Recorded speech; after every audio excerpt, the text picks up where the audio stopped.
జై శ్రీరామ్.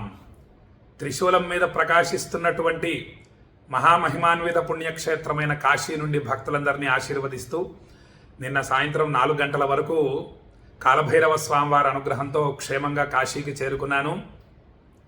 ఇక మనకు ఈరోజు ఒక్కరోజు మాత్రమే ఉంది. రేపు ఉదయం మనము అద్భుతమైనటువంటి 9 స్వయంభూ దేవతలకు పూజలు, 9 హోమాలు చేస్తున్నాము. మీరందరూ కూడా మీ మనస్సుని కాశీ మీద లగ్నం చేసి ఉంచడం వల్ల మీరు కూడా కాశీకి వచ్చినట్లే. కాబట్టి ఇది మనకు శాస్త్ర ప్రమాణం. మనస్సే ప్రధానమైంది. మనస్సు ఎక్కడ ఉంది అని చెప్పి భగవంతుడు చూస్తూ ఉంటాడు.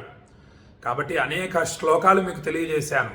మన మనస్సు కాశీ మీద లగ్నం అవుతే చాలు, మనకు కాశీవాస ఫలితం లభిస్తుంది. అందుకే నేను మీకు ఇన్ని విశ్వనాథుడి ఫోటోలు, కాశీ గురించి ఇన్ని శ్లోకాలు గత వారం రోజుల నుంచి తెలియజేస్తూ రావటం జరుగుతోంది. ఇక ఈరోజు కూడా ఒక అద్భుతమైనటువంటి శ్లోకం కాశీ గురించి తెలుసుకుందాము. మన మనస్సుని శుద్ధంగా ఉంచుకుని కర్మ చేద్దాము. అప్పుడే మనకు అద్భుతమైనటువంటి ఫలితాలు వస్తాయి. చూడండి, పాపములకు ఎదురుచుక్క కాశీ. అనేక పాపరాశిని భస్మం చేసేటటువంటి మహామహిమాన్విత పుణ్యక్షేత్రము కాశీ. మేము ఎక్కడ పాపాలు చేస్తున్నామో అనక్కర్లేదు.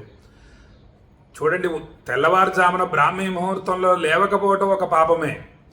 సూర్యుడు ఉదయించక ముందు స్నానం చేయటం చెయ్యాలి. అలా చేయకపోతే పాపమే. ఇక ప్రతిరోజు అత్యంత విలువైనటువంటి ఈ దేహానికి ప్రాణాయామము, యోగా ఈ 2 చేయాలి. ఎవరికి ఎంత చేతనైతే అంత. అవి చేసి ఆ శరీరానికి ఆరోగ్యాన్ని అందించాలి. ఆహారాన్ని ఈ శరీరానికి అందించడం ఎంత ప్రధానమో వ్యాయామం కూడా అంత ప్రధానం. ఇప్పుడు చూడండి, వైద్యుల దగ్గరికి వెళ్ళవలసి వచ్చి వెళ్ళిన తర్వాత వైద్యులు చెప్తూ ఉంటారు, మీరు ఎక్సర్సైజ్ చేయండి, ప్రతిరోజు కూడా మీ శరీరానికి కొంత వ్యాయామాన్ని చేయండి, చేసి దాన్ని మంచి యాక్టివ్గా చేసుకోండి అంటూ ఉంటారు. అలా చెప్పించుకునే వరకు తెచ్చుకోకూడదు మనం. చిన్నప్పటి నుంచి కూడా నేను సూర్య నమస్కారాలు చేస్తూ ఉంటాను, యోగాసనాలు వేస్తూ ఉంటాను, ప్రాణాయామం చేస్తాను. భస్త్రికా ప్రాణాయామం, కపాలభాతి ప్రాణాయామం, ఇలా అనేక ప్రాణాయామాలు చేస్తూ ఉంటాను. సింహ ప్రాణాయామం, అలా ప్రాణాయామాలు చేస్తూ ఉండాలి. చెయ్యకపోవటం ఒక పాపమే. మరి అత్యంత విలువైన ఈ దేహాన్ని పొంది 100 సంవత్సరాలు మనం జీవిస్తూ చక్కగా పరమేశ్వరుని ధ్యానించి బ్రహ్మానందాన్ని అనుభవించి ఈ శరీరాన్ని వదిలినప్పుడే ఈ యొక్క శరీరానికి ధన్యత. మరి అలా కాకుండా మరి కాఫీలు, టీలు తాగటం, ఇంకా కొంతమంది ఇంకా అనేక దుర్వ్యసనాలకి లోనవ్వటం మొదలైనవన్నీ కూడా పాపాలే. కాఫీలు, టీలు తాగడం కూడా పాపమే. ఎందుకంటే ఈ శరీరానికి మంచిది కాదని తెలిసి కూడా మనం కాఫీ, టీలు తాగుతున్నాం. కాబట్టి ఇవన్నీ పాపాలే. ఇంకా పెద్ద పెద్ద పాపాలు చేసేవాళ్ళు చాలామంది ఉంటారు. కాబట్టి పాపములకు ఎదురుచుక్క కాశీ. సంవత్సరానికి ఒకసారన్నా చక్కగా కాశీకి వచ్చి గంగా స్నానం చేసి విశ్వనాథుడిని సేవించి వెళ్ళటం వల్ల సమస్త పాపరాశి భస్మం అవుతుంది. ఇలా ఈ మార్గం ఉంది అని చెప్పి కావాలని పాపాలు చేయకూడదు. అలా చేస్తే పాపరాశి భస్మం కాదు. కాబట్టి పాపములకు ఎదురుచుక్క కాశీ, ఉపపాతములకు వెలది కాశీ. ఇక ఇంతవరకు తెలియజేసిన పాపాలన్నీ చిన్న చిన్న పాపాలు. ఇక ఉపపాపాలంటే ఇంకా చాలా ఉంటాయి. మహాపాతకోపపాతకాది సమస్త పాపక్షయార్థం అని రేపు మీ గోత్రనామాలు చదివిన తర్వాత నేను సంకల్పం చెప్తానన్నమాట. మీకు అందరికీ కూడా మహాపాతకాలు మరియు ఉపపాతకాలు అనేక ఉంటాయి. ఇక వాటి గురించి మనం తర్వాత ప్రస్తావిద్దాము. అటువంటి మహాపాపరాశిని కూడా, మహాపాతక ఉపపాతకాలని కూడా భస్మం చేసేటటువంటి మహామహిమాన్విత పుణ్యక్షేత్రము కాశీ. కళ్యాణములకు అటపట్టు కాశీ. ఇక పాపరాశి భస్మం అయిందంటే మనం మనసులో అనుకున్నటువంటి కోరికలన్నీ కూడా నెరవేరుతాయి. ఆయురారోగ్య అష్టైశ్వర్య ప్రాప్తి కలుగుతుంది. సమస్త అనారోగ్య బాధలు కూడా తొలగిపోతాయి శరీరంలో. అన్నిటికీ మూలం పాపరాశే ప్రధానం.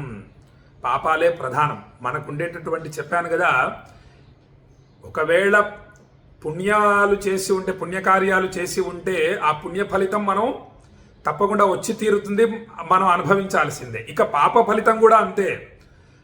పాప ఫలితం కూడా ఎన్ని రోజులైనా సరే అనుభవించి తీరవలసిందే. అందుకే మనకి ఒక అద్భుతమైనటువంటి శ్లోకం, పుణ్యస్య ఫలమిచ్చంతి పుణ్యన్నేచ్చంతి మానవాహ.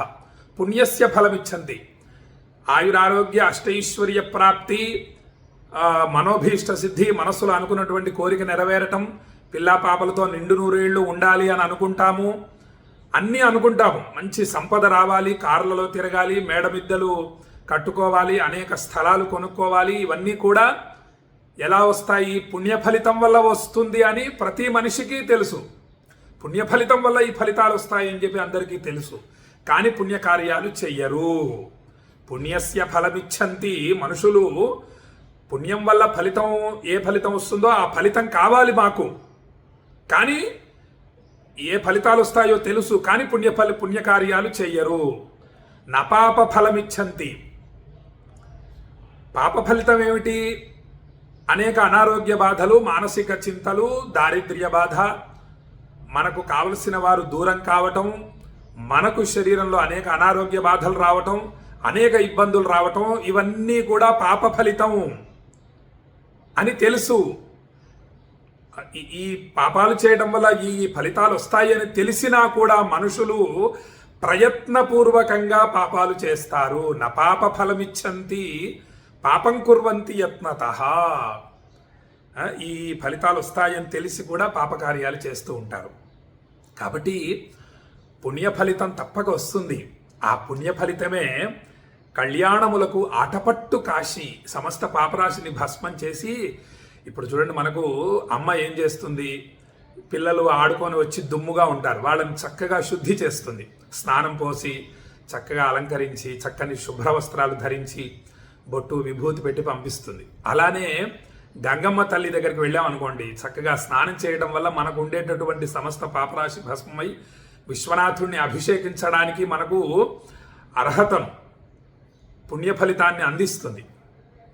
అలా సమస్త పాపరాశిని భస్మం చేస్తుంది కాశీ. చేసి మనము ఆయురారోగ్య అష్టైశ్వర్యాలతో అనేక శుభ పరంపరాభివృద్ధి, కళ్యాణములంటే అవే, అనేక శుభ పరంపరాభివృద్ధిని అనుగ్రహిస్తుంది కాశీ.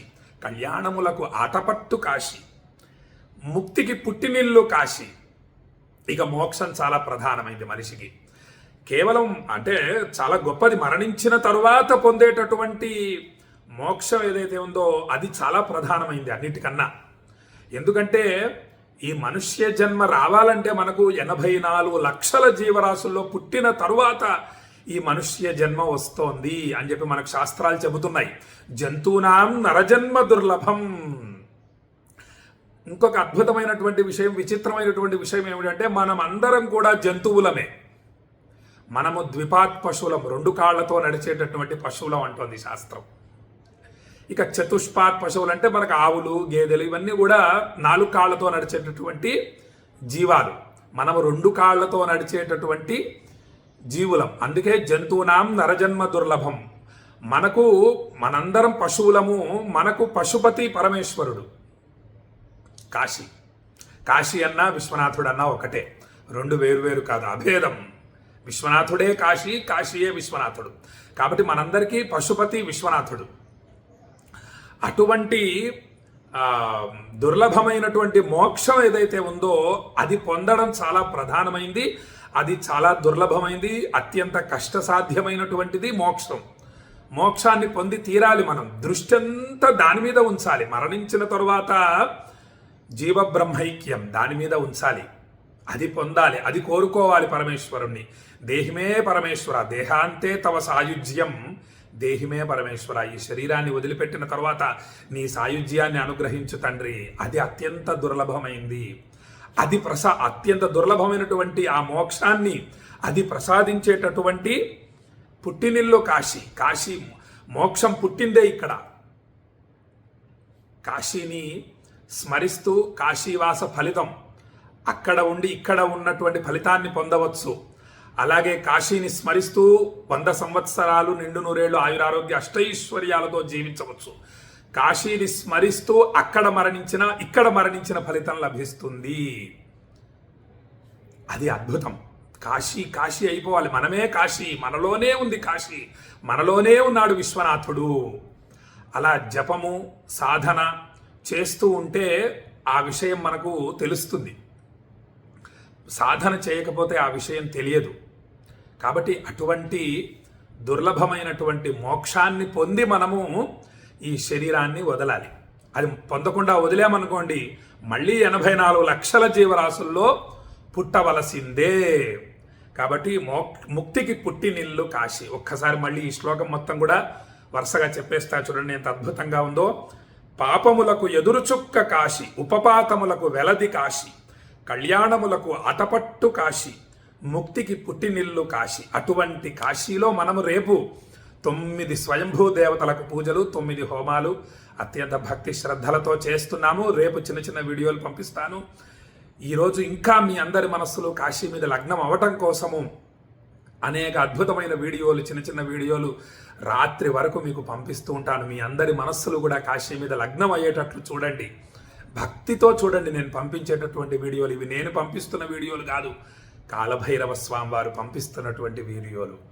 ఆయన అనుగ్రహం ఉంటేనే మనము కాశీని స్మరించగలము, కాశీకి వెళ్ళగలము, కాశీలో పూజలు చెయ్యగలము, చేయించుకోగలుగుతాము.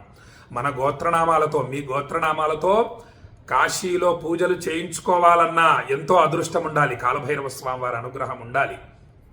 కాబట్టి అటువంటి కాలభైరవ స్వామికి నమస్కరిస్తూ సెలవు తీసుకుంటున్నాను. ఈ వీడియోను చక్కగా మీ బంధుమిత్రులందరికీ షేర్ చేయండి. అందరి మనస్సులు కాశీ మీద లగ్నం అవుతాయి. తద్వారా అందరూ కాశీవాస ఫలితాన్ని పొందుతారు, అక్షయ పుణ్య ఫలితాలు పొందుతారు. ఇచ్చేవాడెవరు? విశ్వనాథుడు. అక్షయ పుణ్య ఫలితాలు అందరికీ ఇవ్వగల శక్తి సామర్థ్యాలు ఉన్నటువంటి వాడు విశ్వనాథుడు. కాబట్టి అటువంటి విశ్వనాథుడి పాదపద్మాలు పట్టుకుందాము. గురువుగారు కూడా అదే చెప్తారు. మనశ్చేర్న లగ్నం గురోరంఘ్రి పద్మే తతఃకిం తతఃకిం తతఃకిం తతఃకిం అంటారు. మన మనస్సు విశ్వనాథుడి మీద లగ్నం అవ్వాలి. అలా లగ్నం అయితే చాలు. ఆ తర్వాత పొందవలసినటువంటి అదృష్టాలు ఇంకేవి లేవు, అన్నీ చిన్న చిన్న అదృష్టాలే. అవన్నీ వచ్చేస్తాయి, పెద్ద కష్టం కాదు. ఆధ్యాత్మిక సంపద కోటాను కోట్ల రెట్లు అక్షయంగా ఇచ్చేటటువంటి విశ్వనాథుడు ఈ చిన్న చిన్న సంపదలు ఇవ్వలేడా? ఖచ్చితంగా ఇస్తారు. అవి ఇస్తేనే మన మనస్సు స్వామి మీద లగ్నం అవుతుందని చెప్పి స్వామికి కూడా తెలుసు. ప్రస్తుతం కలియుగం కదా, ఈ చిన్న చిన్నవి కోరుకుంటారు అని చెప్పి తెలుసు స్వామికి. కాబట్టి అవి అనుగ్రహిస్తాడు, తప్పకుండా ఇవ్వాల్సిందే. ఎందుకంటే అనేక ధర్మాలు పాటించాలంటే ఈ ఇహలోక సంపద కూడా అవసరమే. ఇప్పుడు కాశీకి నేను రావాలంటే మరి ఫ్లైట్ టికెట్ కావాలంటే డబ్బులు కావద్దు. ఊరికేనే నన్ను తీసుకురారు కదా ఫ్లైట్లో. ఆ డబ్బులు కావాలంటే విశ్వనాథుడు నాకు ఇవ్వవలసిందే కదా. కాబట్టి సంపద ఇవ్వవలసిందే, ఇస్తాడు స్వామివారు ఖచ్చితంగా. అప్పుడే కదా అసలు స్వామి సృష్టించినటువంటి సృష్టి నడిచేది. నాకు వివాహాన్ని అనుగ్రహించాడు, వివాహమైంది, సంతానాన్ని ఇచ్చాడు స్వామివారు. అప్పుడే కదా సృష్టికి ప్రతి సృష్టి అవుతుంది, నడుస్తూ ఉంటుంది. అలా నడవాలి, సృష్టి నడవాలి కదా. సృష్టి ఆగిపోకూడదు, నడుస్తూ ఉండాలంటే స్వామి మరి అనుగ్రహించాల్సిందే మనల్ని అందరినీ కూడా. ఆయురారోగ్య అష్టైశ్వర్యాలు, పిల్లా పాపలు, మనకు నిండు నూరేళ్ల జీవితం. పిల్లలు మరి వృద్ధిలోకి రావద్దు. పిల్లలకి మంచి జ్ఞాన సంబంధమైనటువంటి విద్యను అందించాల్సింది తల్లిదండ్రులే కదా. మరి అలా అందించాలంటే తల్లిదండ్రులకు ఆయుర్దాయాన్ని అనుగ్రహించాలి కదా స్వామివారు. కాబట్టి అన్నీ అనుగ్రహిస్తాడు స్వామి. ఇది ఒకటికొకటి లింక్ అనమాట. మనం వల్ల చేయవలసింది విశ్వనాథ విశ్వనాథ విశ్వనాథ అనే నామాన్ని భక్తితో జపిస్తూ ఉండటమే. అన్నీ వచ్చేస్తాయి అని చెప్పి భక్తులకు తెలియజేస్తూ సెలవు తీసుకుంటున్నా. జై శ్రీరామ్. విశ్వనాథాయ మంగళం, విశ్వనాథాయ మంగళం, విశ్వనాథాయ మంగళం.